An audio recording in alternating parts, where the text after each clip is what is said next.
This is Thomas Hughes, Art History, Maureen McGuire's class, month of June 2013.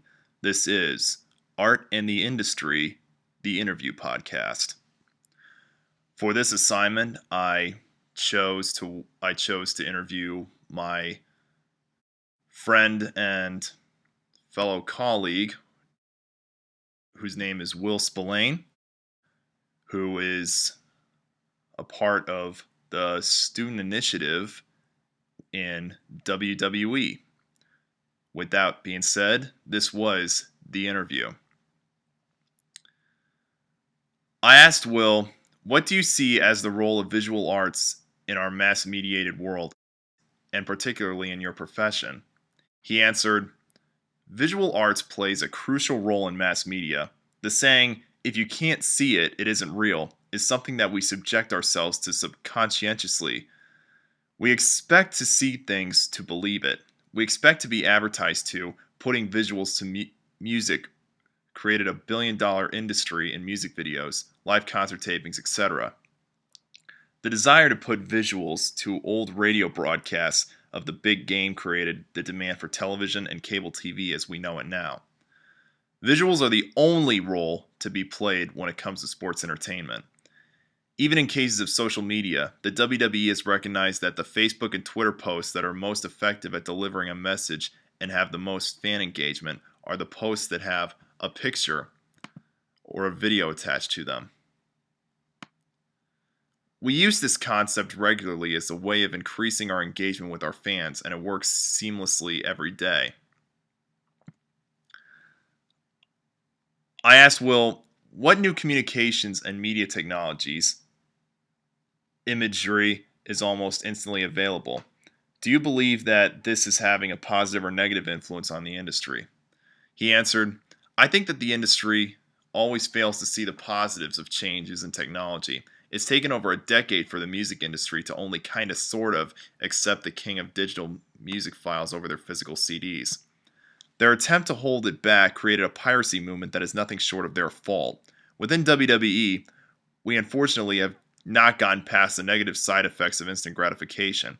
Having our most popular TV shows, Raw and SmackDown, and even our broadcast from Full Sail University, WWE NXT, is pirated and streamed on sites where fans can watch uninterrupted and in decent streaming quality.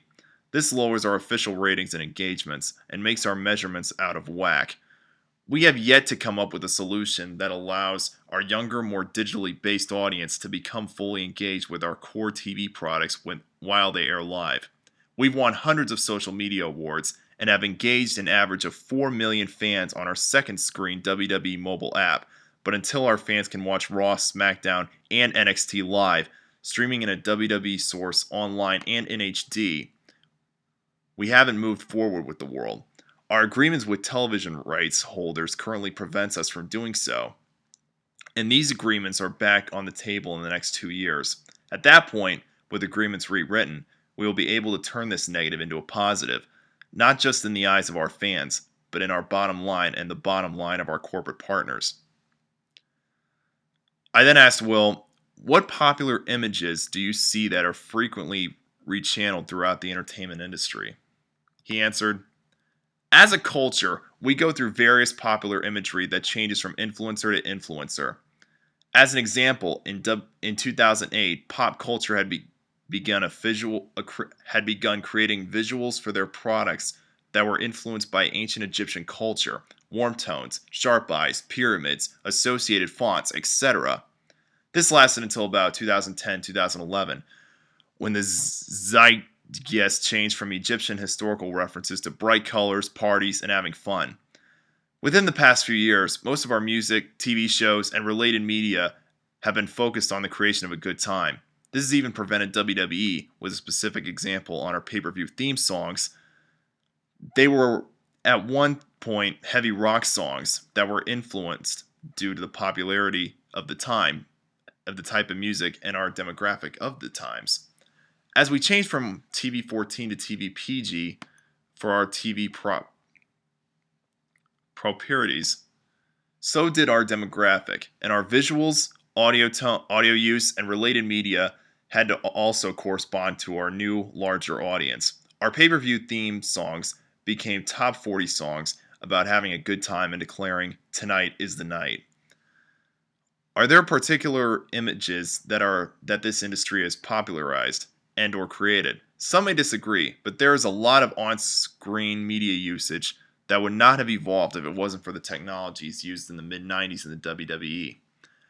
The idea of a visual tale of the tape between two parties in a match is not uncommon, but the idea of it moving on screen, flowing, being discussed in real time as the statistics landed on screen was something that I only remember WWE doing in the 90s. Making a creative use of on-screen graphics in turn helped other entertainment companies get creative and develop their own graphics. We now see the amazing stats on screen during a football game or even during a baseball or basketball game. Who started the use of creative on-screen graphics? WWE did. Small video loops, intros into segments, instant replays, screens, etc. would not have evolved into what we know now without the influence of WWE's digital and television graphic teams. I then asked Will, who is one of your favorite visual artists and or what is your favorite style of visual art? He answered, Emily Autumn is one of my favorite visual artists. She writes, sings, and performs very dark, odd, sinister music. She's a singer-songwriter, poet, and a violinist, a hybrid of a Victorian and industrial music. She's etched herself into a genre that only she fits in, similar to dark cabaret or electro-industrial music. She has gone on tour 8 times, and in each case, she has turned her music into a twisted cabaret of visual arts.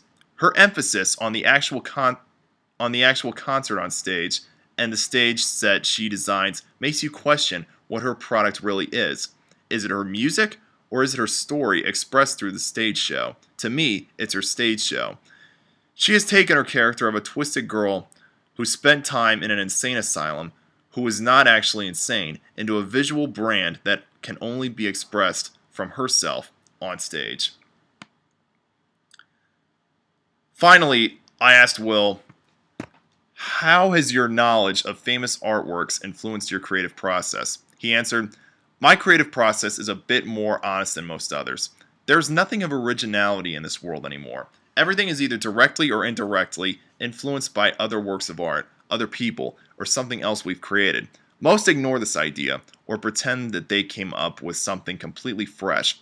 I can relate most to things that already exist, and I like to connect my ideas to ideas that have happened in the past. I would directly express my influences from past works of art as a way of describing to others who are also working with me what it is I actually want from this art when it's accomplished. I'll be the first to say, I want it to resemble the look of so-and-so, or remember when so-and-so did this. Let's do that, and add our pizzazz. I believe that the idea of directly connecting with our influences not only allows us to get others to understand our ideas easier, it helps us to finish through our experiences and find influences on purpose, with the intent instead of by accident with no answer as to why is this artwork or why this artwork.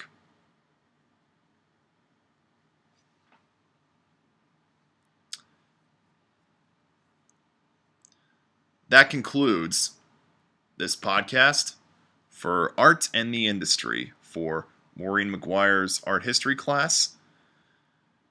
The month of June 2013. I am Thomas Hughes.